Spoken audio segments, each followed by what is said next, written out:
제 하나의 말씀 시편 51편 1절에서 9절 말씀 우리 한 목소리 읽도록 하겠습니다. 시편 51편 1절에서 9절입니다. 시편 51편 1절에서 9절 우리 한 목소리로 읽도록 하겠습니다. 시작.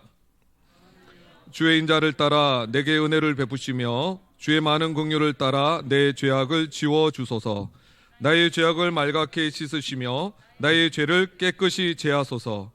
물은 나는 내 죄가를 아오니 내 죄가 항상 내 앞에 있나이다.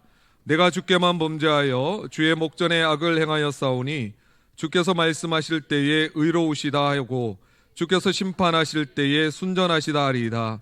내가 죄악 중에서 출생하였으며 어머니가 죄 중에서 나를 잉태하였나이다. 보소서, 주께서는 중심이 진실함을 원하시오니 내게 지혜를 은밀히 가르치시리이다. 우슬초로 나를 정결하게 하소서. 내가 정하리이다. 나의 죄를 씻어주소서. 내가 눈보다 희리이다. 내게 즐겁고 기쁜 소리를 들려주시사 주께서 꺾으신 뼈들로 즐거워하게 하소서. 주의 얼굴을 내 죄에서 돌이키시고 내 모든 죄악을 지워주소서. 아멘. 여러분, 계속해서 회개를 전하고 있습니다.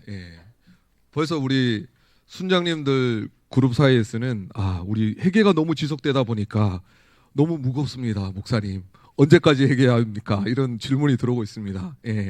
여러분이 진짜 회개하면 회개는 끝날 것입니다. 사실 얼마 남지 않았는데 여러분, 진짜 이 회개의 메시지를, 저도 이 회개에 대해서 여러분이 듣는 여러분 또 반복된다고 느끼시면 설교하는 저는 얼마나 힘들겠습니까? 똑같은 회개의 메시지를 4주 5주 연속하고 있으니까, 그러면서 말씀 준비하면서 하나님이 주신 은혜 중에 하나가 우리가 진짜 회개에 대해서 제대로 안 듣고 있구나, 진짜 회개해 본 적이 없구나 라는 생각을 들었습니다. 왜냐하면 많은 경우 목사님 한 주 동안 너무 직장 생활하면서 인간관계에서 피곤하고 지친데 좀 위로해 주시고 사랑의 메시지 주시지, 또 죄 얘기하세요, 또 회개 얘기하세요, 너무 부담돼요 이러면서 사실 질문하시는 분이 이 자리에도 있을 줄 알고 저도 그런 충분히 공감이 됩니다. 그럼에도 불구하고 부담스럽고 또 뭔가 이렇게 너무 엄숙하고 분위기가 밝지 않은 것 같지만, 이 회개의 메시지를 통해서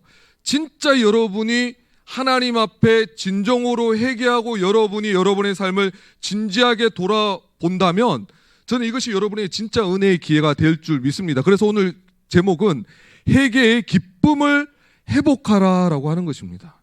여러분, 회개가 기쁠 수 있다라고 하는 사실을 염두에 두시고 오늘 말씀을 좀 들었으면 좋겠습니다. 오늘 말씀은 다윗이 밧세바와 우리아를 죽이고 난 다음에 1년 정도 있다가 나단 선지자의 책망을 받고 회개하면서 눈물로 지었던 회개시가 바로 시편 51편입니다. 그래서 다윗의 심정에서 이 시를 보면 우리가 잘 이해할 수 있는데요. 첫 번째, 우리 다윗이 시편을 시작하면서 어떻게 시작하는지 읽어보도록 하겠습니다. 시편 51편 1절을 함께 읽겠습니다. 시작.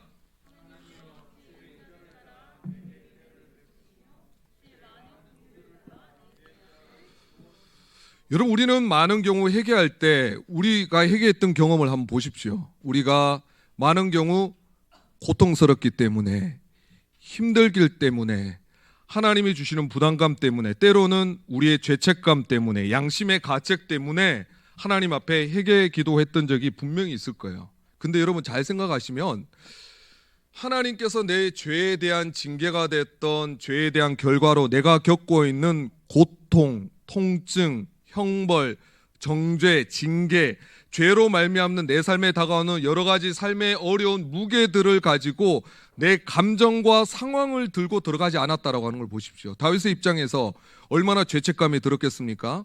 얼마나 수치스러웠겠습니까? 이스라엘의 경건한 왕으로서 한때 골리앗을 믿음으로 이겼던 그 총망받는 경건한 왕으로서 자기의 죄가 온천하에 드러났을 때 얼마나 부끄럽고 수치스럽고 숨기고 싶었겠습니까? 그런 자기의 감정, 자기의 부끄러운 감정, 생각, 상황, 느낌, 이것을 들고 들어가지 않고 하나님, 저 힘들어 죽겠습니다, 하나님 저 너무 고통스러워요, 하나님 저 너무 부끄러워요, 자기의 감정 들고 들어가지 않고요, 첫 번째로 다윗이 들고 들어갔던 것은 뭘까요? 하나님이여, 하나님이여, 주의 이름을 부르면서 하나님의 인자하심, 하나님의 성품, 하나님의 나를 향한 은혜와 그 사랑을 의지해서 하나님 앞에 나아가고 있다라고 하는 것입니다. 여러분, 우리가 진짜 회개하지 못하는 이유가 자기 객관화를 하지 못하기 때문입니다. 여러분, 중이 자기 머리를 못 깎는다고 그러지 않습니까? 우리는요, 철저하게 자기 객관을 할 수 없어요. 다른 사람은 냉철하고 예리하게 다른 사람의 실수와 다른 사람을 분석하고 바라보는 눈은 엄청 큰데요, 나라고 하는 사람이 자기 객관화하면서 특별히 하나님의 말씀 앞에 서서 이 나의 관절과 골수를 쪼개는 나의 심령 깊은 곳에 사람들 앞에서는 열심히 헌신하는 척하고 신앙생활 잘하는 척하고 웃고 있지만 그 마음 깊은 곳 동기에 내 영혼 가운데 나도 모르게 숨겨져 있는, 내가 인정받고 싶고 존경받고 싶고 나라고 하는 사람 대단한 사람, 나는 경건한 사람이야 라고 자기의 존경받고 싶고 성취하고 싶고 사람들에게 드러내길 원하는 은근슬쩍 겸손한 척하고 사람들에게 뭔가 내 자신을 열심을 드러내고 있지만 그 마음 깊은 곳 속에 동기에 숨어 있는 나 자신의 마음속으로 짓고 있는 그 동기에 순수하지 않음과 불결함은 하나님의 말씀이라고 하는 칼날 앞에 서서 정확하게 비춰보지 않으면요, 우리는 결코 우리 자신을 옳게 생각하고 우리를 의롭게 생각하고 나 정도면 괜찮다고 생각하지, 나 자신을 객관화시켜서 하나님 말씀 앞에서 보기가 너무너무 어려운 존재다라고 하는 것을 기억하셔야 됩니다. 그래서 회개의 첫 번째는 여러분, 감정을 들고 나가지 마십시오. 하나님, 저 너무 힘들어요. 하나님, 저 힘들어 죽겠어요. 내 느낀 감정 생각하지 마시고요, 하나님 앞에 서서 여러분의 감정, 여러분 상황에 대한 니즈를 좀 내려놓으시고요, 먼저 내 기도를 들으시는 하나님이 어떤 분이시지? 그 하나님과 나는 어떤 관계에 있지? 내가 이 자리에서 하나님께 어떤 근거를 가지고 기도할 수 있지? 나는 죄인이고 하나님이 거룩하신 분이신데 내가 왜 이렇게 기도할 수 있지? 하나님과의 관계, 하나님은 어떤 분이신가에 대해서 먼저 생각해 보라고 하는 거죠. 하나님, 저 힘들어요. 하나님 도와주세요. 먼저 여러분의 상황을 아뢰기 전에 자기 객관화, 하나님은 어떤 분이신지, 하나님이 나를 위해서 어떤 일을 행하셨는지를 기억하라고 하는 것입니다. 여러분, 저는 기도를 어떻게 해야 될지 모르겠어요. 말도 능숙하지 않고 목사님이나 아니면 기도 잘하시는 분들처럼 말이 그렇게 막 유창하지도 않고 어떤 말을 해야 될지 모르겠어요 라고 말씀하시는 분에게 저는 기도의 출발점은 하나님의 이름, 아버지 이름을 부르는 것에서 시작한다고 조언해 주거든요. 그래서 여러분, 가끔씩 너무 힘들면 어떤 기도를 해야 될지도 모르잖아요. 무엇을 위해서 기도해야 될지도 모르겠고 어떤 기도를 해야 될지도 모를 때 여러분, 기도 제목을 생각하지 마시고 하나만 해보십시오. 하나님, 아버지, 예수님. 진짜 어떤 선교사님이 러시아에서 선교하시면서 기도를 가르치면서 그 선교지에 있는 영혼들에게 다른 거 기도하려고 그러지 마라, 예수님 이름만 한 30분 불러봐라, 이렇게 가르쳐줬다 그러더라고요. 근데 여러분, 진짜 기도가 안 될 때 뭘 위해 기도해야 될지 답답할 때 있잖아요. 너무 힘들 때 있잖아요. 그냥 기도 제목 생각 안 나도 그냥 예수님, 하나님 아버지, 여러분 아버지 이름만 한 수백 번 한번 불러보십시오. 여러분, 갓난아이가 엄마 이름만 불러도요, 엄마는 이미 그 아이가 뭐가 필요한지 알고 계시거든요. 그래서 여러분 기도의 출발점은, 회개의 출발점은 나의 감정, 나의 상황, 나의 죄책감을 들기 위한 동기에서 시작되는 것이 아니라 하나님의 시선을 들어서 나의 기도를 듣고 계시는 하나님 아버지가 계시는구나, 그 아버지의 이름을 부르기만 해도 기도가 시작될 줄 믿습니다. 중요한 것은 진실함이에요. 진실함. 그래서 여러분, 그 기도의 출발점은 진실함이거든요. 진짜 이 하나님 앞에서 잘난 척하고 하나님 앞에서 뭔가 척하는 만큼 어리석은 게 없어요. 그렇죠? 하나님은 이미 나보다 나를 더 잘 아시고 나의 모든 모습을 지켜보셨거든요. CCTV로 보듯이 나를 다 알고 있는데 하나님 앞에서 의로운 척, 하나님 앞에 경건한 척, 하나님 앞에서 죄 안 지은 척 하는 것만큼 어리석은 것이 없다라고 하는 거죠. 진실하게 하나님 앞에 솔직하게 내 마음의 깊은, 그래서 시간이 필요해요. 가끔씩 기도하려고 그러면 기도가 안 되거든요. 그러면 제가 주로 쓰는 방법 중에 하나가 찬양을 듣는 거예요. 요즘 유튜브로 얼마나 좋은 찬양을 많이 들을 수 있습니까? 은혜로운 찬양 뭐 BGM이 됐든 뭐 가사가 있든 상관없습니다. 깔아놓고 내 마음을 정서를 먼저 이렇게 하나님 앞에 드리는 거죠. 기도는 지성으로 하는 것이 아니라 일단은 감성이 중요하거든요.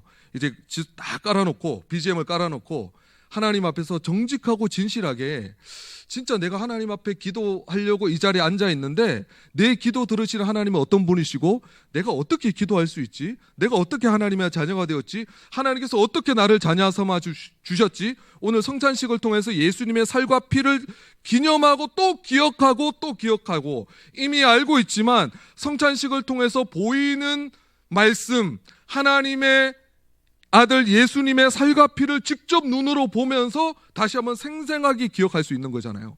그래서 기도의 출발점은 정직하고 진실함과 솔직함, 그리고 이 기도를 들으시는 하나님이 나를 위해서 어떤 일을 행했는지를 먼저 기억할 때 참된 기도가 시작될 줄 믿습니다.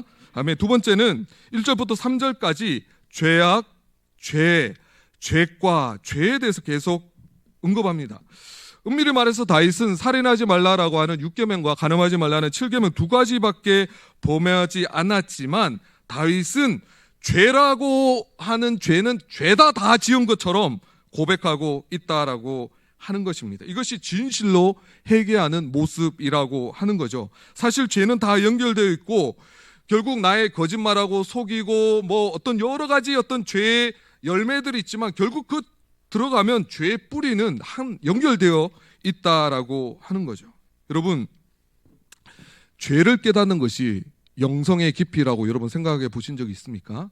초신자 때 하나님 말씀을 모를 때는 되게 순진하고 순수하고 순진무구하게 무슨 뭐 죄가 있을까 싶지만 사도 바울이 어떤 고백을 했는지 아십니까? 처음 예수님을 만나고 나서 나는 만삭되지 못하여 난 자라고 고백하다가 그 다음에 고백하는 것이 사도 중에 가장 작은 자다. 그 다음 고백하는 것이 성도 중에 가장 작은 자다. 마지막에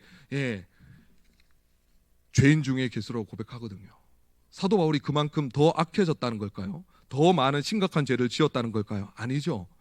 사도 바울이 하나님을 더 알아가고 신앙적으로 더 성숙해 가면서 하나님께서 사도 바울의 눈을 열어서 예전에는 나 정도면 괜찮은 줄 알았고 이것이 문제가 없는 줄 알았는데 말로는 사람들 앞에서 웃고 있고 친절하게 헌신을 다하고 열심을 다해 섬기고 있는지 모르지만 그 마음 깊은 곳 속에 내가 도저히 극복할 수 없는 원죄의 뿌리, 죄의 본성, 이 악한 본성 자체는 내가 아무리 노력해도 이 죄를 이길 수가 없구나라고 하는 죄인 중에 괴수라고 하는 그 죄의 본성, 죄의 존재 자체가 죄로 뿌리 박혀 있구나. 나라고 하는 행동이 문제가 아니라 나라고 하는 존재 자체가 문제구나. 내 뿌리가 문제구나. 나의 본성이 문제구나라고 하는 깊이 있는 죄의 고백이 시작되는 것이 오히려 신앙의 성숙함이라고 하는 거죠. 그래서 여러분 신앙이 성숙한 사람은 예리하게 살핍니다. 하나님의 말씀의 칼이 자기의 관절을 찔러올 때 기꺼이 내어들어요. 하나님, 제가 죄를 보길 원합니다. 제가 멀쩡한 것처럼 이 자리에 서 있지만 죄 속에 죄가 가득한 걸 제가 알고 있습니다. 근데 성령께서 말씀을 통해 알려주지 않으면 저는 죄를 볼 수 없는 무지한 자입니다. 성령님, 제 죄를 보여주십시오. 깨닫게 해주십시오라고 하나님 말씀 앞에 서서 여러분의 마음 깊은 곳 속에, 여러분 제가 어제 토요일에 양육하면서도 질문을 했는데요. 나눴던 것 중에 하나가 내가 어떤 사람들에게 어떤 말투가 문제가 되고 작은 행동이 문제잖아요. 그런 빙산의 일각일 뿐이라고 하는 거죠. 내가 말로 다른 사람에게 함부로 상처를 주고 어떤 특정한 행동을 통해서 다른 사람을 아프게 하는 죄를 짓고 있다면 말과 행동의 문제이기 이전에 그건 드러난 빙산의 일각일 뿐이고 내가 그렇게밖에 말할 수밖에 없고 그렇게 죄된 행동을 할 수밖에 없었던 뿌리가 있다라고 하는, 뿌리가 어려서부터 내가 자라났던 환경, 관계, 상처, 경험, 여러 가지 나를 둘러싼 사람들과의 관계성 속에서 형성되어진 그 어떤 것을 가지고 나의 약점을 가지고 제가 들어오기 시작했다라고 하는 거죠. 그래서 여러분 자기 자신을 분석하는 게 필요해요. 내가 어떨 때 넘어지고 어떨 때 죄를 짓는가, 자기 마음의 깊은 곳의 동기를 살펴보는 일들이 있어야 한다라고 하는 것입니다. 세 번째입니다. 세 번째, 무릇 나는 내 죄가를 아오니 내 죄가 항상 내 앞에 있습니다 라고 3절에 고백하고 있습니다. 여러분, 이 다윗은 기억날 때뿐만 아니라 자신의 죄를 늘 자각하고 있다라고 하는 거죠. 자기가 언제라도 죄를 지을 수 있는 죄인이라고 하는 사실을 늘 자각하고 있다라고 하는 거죠. 결코 자기를 과대평가하거나 의롭게 여기지 않는다라고 하는 거죠. 여러분, 내가 겸손하게 죄를 자각하는 사람인지 아닌지에 대해서는 다른 사람이 여러분의 실수를 지적하거나 어떤 환경과 상황에 의해서 여러분의 실수와 잘못이 노출되어지고 알려졌을 때 여러분이 다른 사람에게 어떻게 반응한지를 보면 여러분이 정말 겸손하게 나의 죄인됨을 평소에 자각하고 있는 사람인지 아니면 나는 의롭다고 여기고 살아가는 사람인지 알 수 있다라고 하는 것입니다. 후회와 결심이 있는데요. 우리 양육 받으신 분은 기억나시죠? 양육팀 아시죠? 후회는 뭐냐면 자기 죄가 드러나거나 자기 죄가 깨달아지거나 이렇게 보여졌을 때 나 그런 사람 아니야. 나 이거밖에 안 되다니 실망이야. 자기한테 실망하는 거예요. 나 그 정도밖에 자기가 나 원래 그런 사람은 아닌데 어쩌다 보니까 그런 거야 라고 생각하거나 아니면 자기 자신에 자기가 실망하는 거죠. 두 번째는 결심이 있습니다. 두 번째 뭐냐면 그래 지금은 실수했지만 다음부터 잘해야지. 이 결심과 후회 차이가 뭘까요? 공통점이 뭘까요? 자기 중심적이라고 하는 거죠. 후회하는 것도 원래 나 그런 사람 아닌데 라고 말하는 것도 자기의 본성을, 자기의 죄인됨을 숨기는 거죠. 그리고 그치 다음에 잘하면 되지 뭐 하면서 자기가 마치 결심하고 의지적으로 죄를 짓지 않을 수 있는 것처럼 생각하는 것도 결국 자기 중심적인 회개일 수밖에 없다라고 하는 것입니다. 그래서 여러분, 내가 평소에 얼마나 죄를 쉽게 지을 수 있는 사람인지 깨닫는 사람들은 다른 사람들에 의해서 자기의 실수와 죄가 지적받더라도 다윗이 그랬던 것처럼 내가 죄를 범하였나이다라고 정직하게 인정하지 환경, 상황, 사람, 내가 그럴 수밖에 없었던 여러 가지 핑계와 상황적 이유를 대지 않는다라고 하는 것입니다. 그러면 다윗은 어떻게 죄를 회개하게 되었는지 살펴보도록 하겠습니다. 나단이 찾아와서 이런 예화를 들려줍니다. 정말 양과 소가 수천 마리가 되는 부자가 있었는데 손님이 찾아왔어요. 근데 그 손님이 찾아왔는데 그 손님을 대접하는 자기 양을 잡지 않고 자기 마을의 가장 가난한 사람, 양 새끼 한 마리밖에 없는 사람이 양을 빼앗아서 그 양을 가지고 그 손님 대접을 했습니다. 왕이시여, 이 사람을 어찌해야 하겠습니까? 그러니까 다윗이 노발대발하죠. 그 사람 여호와의 살아계심을 두고 맹세하노니 당장 주고 마땅하다 이렇게 말하죠. 그때 나단이 어떻게 얘기합니까? 바로 그 사람이 당신입니다라고 죄를 면전에서 정확하게 지적하죠. 그때 다윗은 아마 죄를 짓고 난 한 1년 정도였는데 아마 그 죄를 애써 눌러두고 눕혀두고 이 죄가 소문이 안 나야 되는데 내 왕의 명성에 누가 안 돼야 되니까 아마 애써 잊어버리고 아마 덮어두고 있었을 거예요. 근데 나단의 그 말 앞에서 당신이 그 사람이라고 하는 이 지적 앞에서 아마 그 멘붕이 왔겠죠. 내가 이 정도밖에 사람이 안 됐나? 아니면 별 생각이 다 되면서 중요한 것은 자기 확신을 잃어버리고 그전에는 나는 경건한 사람이다, 옳은 사람이다, 나 정도면 이스라엘의 왕 할만하지라고 생각했던 다윗이 이 나단의 이 말 앞에서 아마 자기 확신을 잃어버리고 철저하게 자신의 죄인됨을 인정하고 자각하고 고백하게 되었을 것입니다. 여러분, 이것을 한번 기억해 보십시오. 여러분, 한번 예를 들어보겠습니다. 여러분, 우리 주변에 노숙자가 한 명 있는데 그 사람을 옷을 입히고 경제적 지원을 하면서 깨끗하게 해서 재기할 수 있는 기회를 우리가 줬다고 합시다. 근데 자기가 재기하고 난 다음에 마치 자기 힘으로 그런 것처럼 도움을 준 나를 향해서, 우리를 향해서 욕하고 괴롭히고 이상한 삶을 살아간다면 우리의 심장이 어떻겠습니까?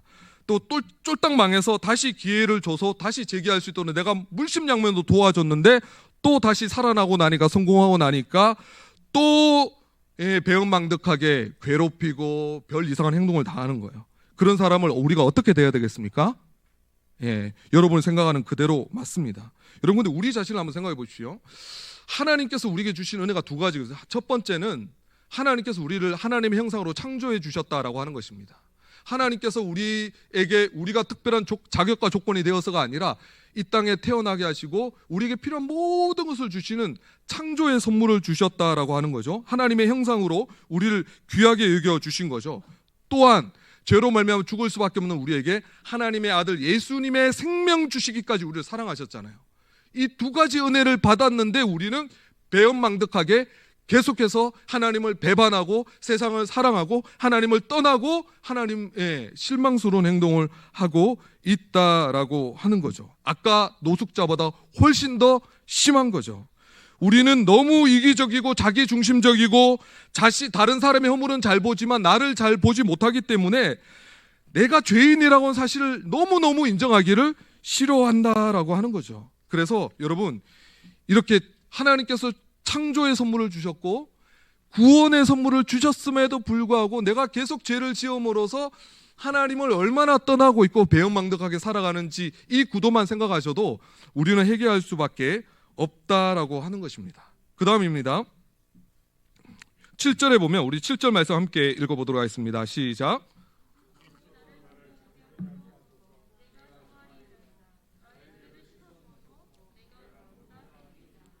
예, 자신의 죄를 씻어달라고 죄란 죄는 자기가 다 지은 것처럼 고백했던 다윗이 이제는 정결하게 씻어 죄를 지워달라고 하나님 앞에 고백하고 있습니다. 하나님, 죄란 죄는 제가 몽땅 다 지었으니 이제는 그 몽땅 지은 죄를 하나도 남김없이 다 용서해 주십시오라고 간구하고 있다라고 하는 것입니다. 여러분, 자신의 죄를 깨닫는 깊이만큼 하나님의 용서와 은혜를 갈망하는 마음도 커진다라고 하는 것을 아십니까? 우리가 하나님의 은혜를 정말 갈망하고 겸손하게 애통하는 마음으로 상한 심령으로 주님 앞에 나와서 하나님 은혜 안 주시면 안 됩니다라고 갈급한 심령으로 나오지 않는, 하나님의 은혜를 열렬하게 구하지 않는 이유 중에 하나가 우리가 얼마나 크다란 죄 속에서 끊임없이 죄를 지으면서 사는지에 대해서 깨닫지 못하고 무심하기 때문이죠. 그래서 많은 죄를 지은 사람일수록 더 큰 은혜가 필요하다라고 생각하기 때문에 하나님의 은혜를 갈망하며 하나님의 은혜를 구할 수밖에 없다라고 하는 거죠. 로마서 5장 20절을 띄워주시기 바랍니다.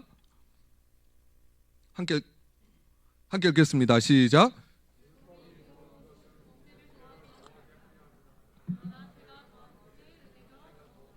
예, 죄가 더한 곳에 은혜가 넘쳤다. 어떻게 이런 역설이 있을 수 있지? 그렇게 생각할 수 있지 않습니까? 뭘까요? 예, 죄를 깨닫고 회개하는 그 과정을 통해서 하나님의 놀라운 은혜를 경험할 수 있다라고 하는 거죠. 하나님께서 어떤 환경과 상황을 통해서 여러분의 죄를 드러내 보여주시잖아요. 나 이 정도면 의인이야, 이 정도면 괜찮아라고 생각하며 살아가다가 어떤 환경과 상황과 환경과 상황을 통해서 내가 얼마나 악한 존재인지를 하나님께서 보여주셨잖아요. 여러분, 그때가 하나님의 은혜를 진짜 경험할 수 있는 시간들이에요. 제 인생을 돌아보면 결혼 전에도 그랬고 결혼 이후에도 그렇고 자녀를 키우면서 경제적으로도 그랬고 관계적으로도 그랬고 사역적으로도 그랬고 제가 은혜를 진짜 풍성히 경험했던 때는요, 사역이 잘 나가던 때가 아니었어요. 하나님 이만하면 됐습니다라고 말할 때가 아니었어요. 하나님께서 환경과 상황을 통해서 저의 연약함과 치부를 너무나 깊이 드러내 보여주셔서 진짜 쥐구멍이라 있으면 숨고 싶었던 그 부끄럽고 수치스러운 순간에 회개하게 하셨고 하나님의 은혜를 구하게 하셨고 하나님 앞에 나오게 하셔서 저에게 엄청난 은혜를 주셨거든요. 그래서 혹시 지금이 여러분에게 환경과 상황과 주변의 사람들과의 관계를 통해서 하나님께서 여러분의 연약함과 여러분의 부족함과 내가 이 정도밖에 안 되는 사람이구나라고 하는 것을 오픈시켜 주시고 알려주신다면 지금이야말로 정직하고 진실하게 이것이 제 모습 맞습니다. 하나님, 제가 어쩌다 보니 이렇게 드러난 것이 아니라 저는 사실 사람들이 생각하는 것보다 더 악한 존재예요. 더 악한 죄인이에요. 근데 이렇게 알려주시니 주님, 이 죄 가지고 주님 앞에 나가겠습니다. 그래서 죄가 더한 곳에 은혜가 넘친다라고 하는 말이 성립될 수가 있다라고 하는 것입니다. 7절의 우슬초입니다. 우슬초는 부정함을 없애는 의식에 사용되던 약초인데 문둥병 환자가 나았을 때 정결케 하는 예식, 시체를 만져서 부정해진 사람을 씻는 의식에도 사용되었다고 합니다. 이것은 뭘 의미할까요? 히브리서 9장 19절에서 22절 띄워주시기 바랍니다.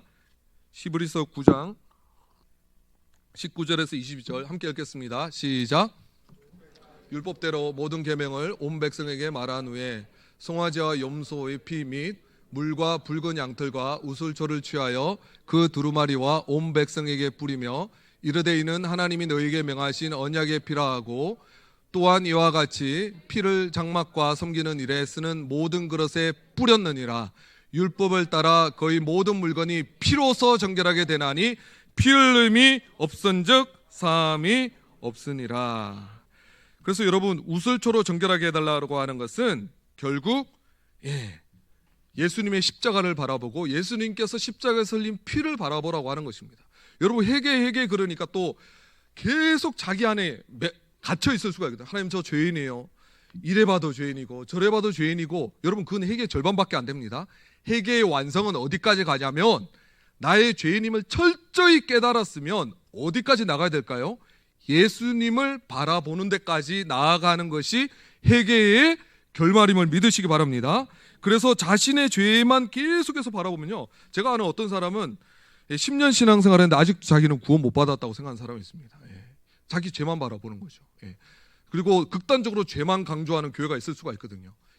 계속해서 또 회개하고 자기의 죄인됨을 인정하지만 십자가를 바라보는 데까지 나가지 않기 때문에 참된 죄 용서를 경험하지 못한다라고 하는 것입니다. 그래서 여러분, 우리가 하나님께 대한 회개, 예수 그리스도께 대한 믿음이라고 하거든요. 거룩하신 하나님 앞에 서게 되면 우리는 죄를 깨닫게 되지만 거기에 멈추는 것이 아니라 예수 그리스도께 대한 믿음으로 나가야 되는 거예요. 어떤 것을 믿는 믿음이죠? 예수님의 십자가, 예수의 보혈을 의지하면 내 죄가 완벽하게 용서받을 수 있다라고 하는 것을 믿는 데까지 나가야 한다라고 하는 것입니다. 마지막으로 1절 다시 돌아가겠습니다. 1절을 다시 한번 읽어보겠습니다. 주의 인자 시작. 하나님이여 주의 인자를 따라 내게 은혜를 베푸시며 주의 많은 긍휼을 따라 내 죄악을 지워 주소서. 여러분, 여기서 인자는 헤세드라고 하는데요, 히브리어로 하나님의 신실하고 언약적인 사랑을 말하는 것이에요. 이것은 우리의 어떤 공로를 말하는 것이 아닙니다. 신명기 7장 7절에서 8절 띄워주시 바랍니다. 신명기 7장 7절에서 8절. 우리 8절 읽겠습니다. 시작. 여호와께서 다만 너희를 사랑하심으로 말미암아 또는 너희의 조상들에게 하신 맹세를 지키려 하심으로 말미암아 자기의 권능의 손으로 너희를 인도하여 내시되 너희를 그 종되었던 집에서 애굽왕 바로의 손에서 속량한. 잠깐 띄워주세요. 하나님께서 이스라엘 백성을 택하신 이유가 그들이 사랑을 받을 만한 구원을 받은 자격과 조건이 있어서가 아니라 다만 너희를 사랑하심으로 말미암아. 우리가 구원받은 조건이 우리의 자격과 우리의 행위에 있지 않다라고 하는 거죠. 그 말은 뭘까요? 우리의 행위와 우리의 자격과 조건이 하나님의 우리를 향한 사랑을 철회시킬 수가 없다라고 하는 거죠. 하나님께서 그냥 선택한 거예요. 특별히 나아서가 아니라 자격과 조건이 있어가 아니라 내가 조수진 자매를 구원하기로 나 선택했어. 내가 사랑하니까, 내가 사랑을 결정했어. 그러면 조수진 자매의 하나님은 어떤 행위와 어떤 불순종도 죄악도 하나님 앞에 회개하기만 하면 용서해 주시겠다라고 하는 하나님의 약속의 증표라고 하는 거죠. 부모이기 때문에. 하나만 더 살펴보겠습니다. 헤세드는 룻기 3장 10절 분에 넘치는 사랑인데요, 함께 읽겠습니다. 시작.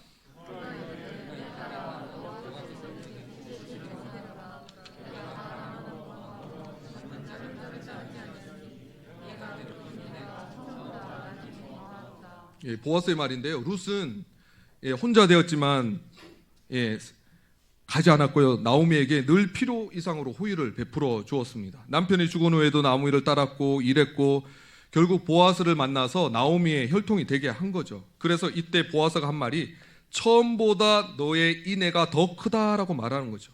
여러분, 하나님의 인자하심도 처음보다 나중이 더 큰 거예요. 하나님께서 단순히 우리의 죄를 용서해줘서 너 그래, 내가 너 지옥은 안 가게 만들어줄게, 그래 구원은 해줄게, 그렇지만 앞으로 너 죄 지었으니까 얼굴 볼 생각하지 마라, 이게 아닌 거죠. 이게 완전한 용서가 아니죠. 단순히 지옥 안 가는 그 정도가 아니라 하나님의 아들 삼아주시고 딸 삼아주시고 신부 삼아주시고 내가 너와 화목의 관계 속에서 나의 사랑의 관계 속에서 살아가도록 단순히 지옥 천국 가는 티켓 정도가 아니라 하나님의 넘치는 분에 넘치는 사랑으로 우리를 용서해 주셨을 뿐만 아니라 천국의 기쁨과 은혜를 허락해 주셨다라고 하는 것입니다. 마지막으로 출애굽기 34장 6절 읽고 마치겠습니다. 출애굽기 34장 6절 함께 읽겠습니다. 시작.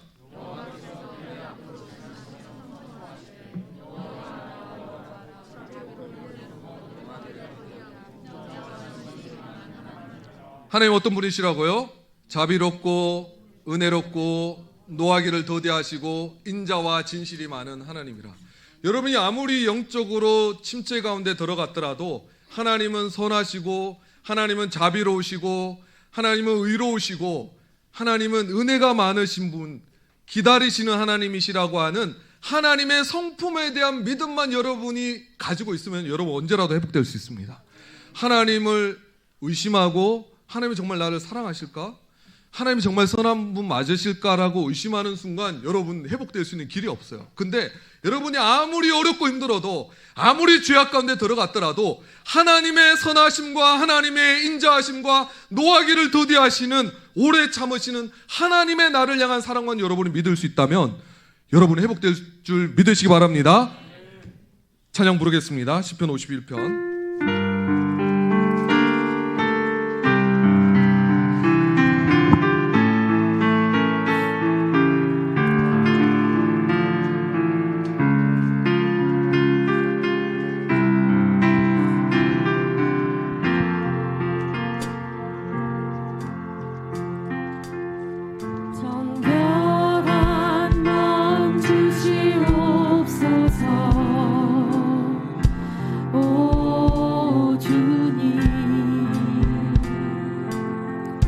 정직한 영을 새롭게 하소서.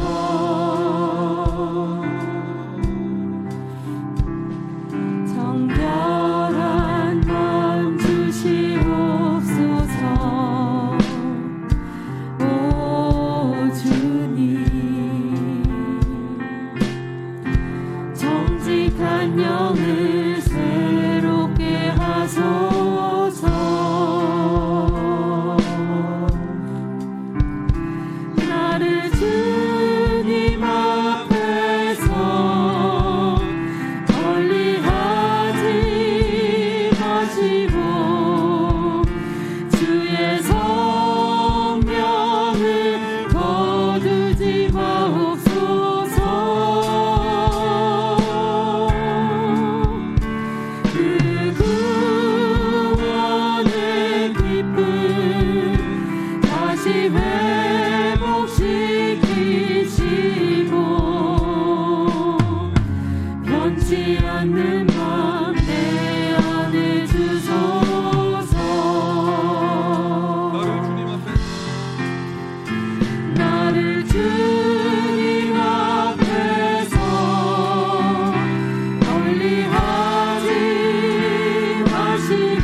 말씀 생각하시면서 함께 기도하는 시간 가지겠습니다.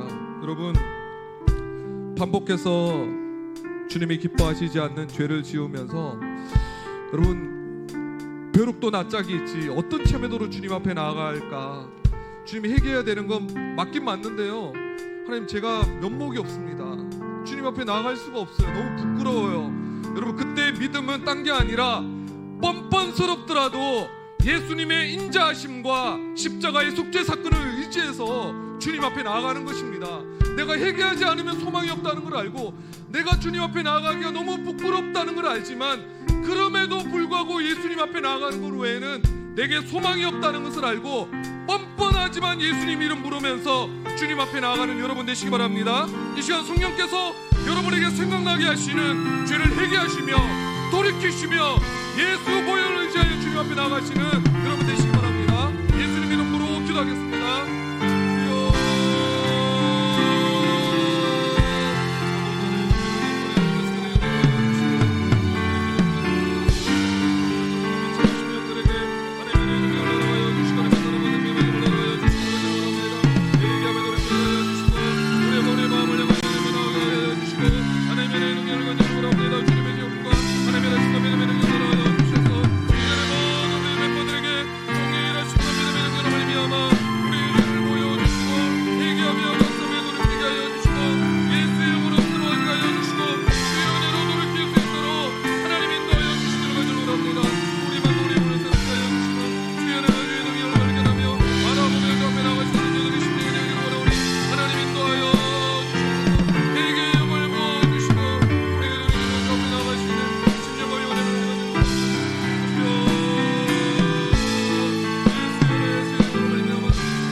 우리 한 번만 더 기도할 때 나를 주님 앞에서 멀리하지 마시고, 여러분 회개의 근거는 주님과의 멀어진 관계 속에서 내게 구원의 기쁨을 회복시켜 주십시오. 더 이상 주님을 멀리 떠나서 살아가는 그 고통과 아픔이 아니라 주님 앞에 나가서 구원의 기쁨을 회복할 수 있도록 은혜 베풀어 주십시오.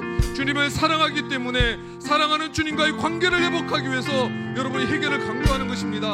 성령님께서 여러분의 심령 가운데 조명하여 주시는 그 죄를 다시 한번 십자가를 바라보므로 내려놓고 주님 내 영혼을 새롭게 하여 주시고 구원의 기쁨을 회복시켜 주시고 주님과의 멀어졌던 소원한 관계가 아니라 친밀하고 사랑의 관계로 들어갈 수 있도록 은혜 베풀어 주시옵소서. 주님 이름으로 한 번만 더 기도하겠습니다.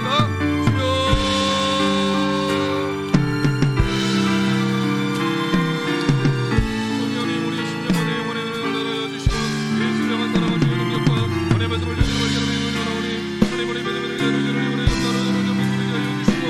어려움과 다름은 소망이 없는 죄를 벗어버리게 하여 주시고 예수의 치유함과 그 용서와 의롭다 하시는 아버지의 은혜와 영광을 주들의 발견하며 경험을 원하오니 하나님 인도하여 주시옵소서. 우리 영혼을 새롭게 하여 주시고 정결케 하여 주시고 주여 주의 열반대를 발견하며 회복되어지며 주님을 만나고 예수를 만나고 예수를 경험하는 놀라운 은혜와 영광을 나누어요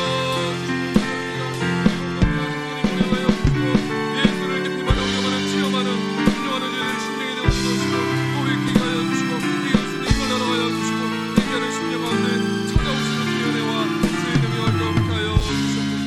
하나님의 높으신 은혜를 나눠하여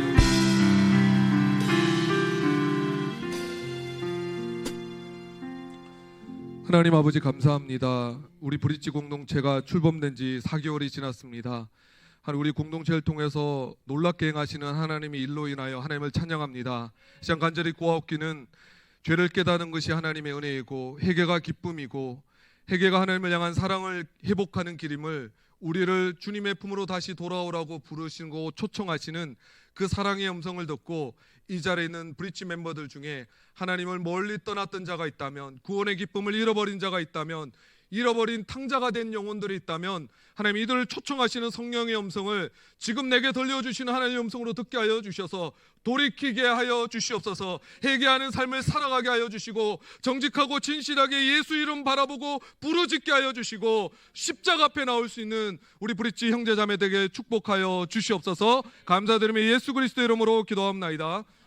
지금은 길이요 진리요 생명 되신 우리 구주 예수 그리스도의 은혜와 자기 아들을 전혀 아끼지 아니하시고 우리를 위해서 내어주신 성부 하나님의 크신 사랑과 오늘 또 눈이 가려워서 보지 못하는 우리의 눈을 뜨게 하여 주셔서 하나님 앞에서 우리의 죄를 보게 하시고 깨닫게 하시고 진실한 마음으로 예수님을 바라보며 회개케 하시는 성령의 교통감화 충만케 하심이 사랑하는 브릿지에 속한 권속들에게 지금부터 영원토록 함께 있을지어다. 아멘.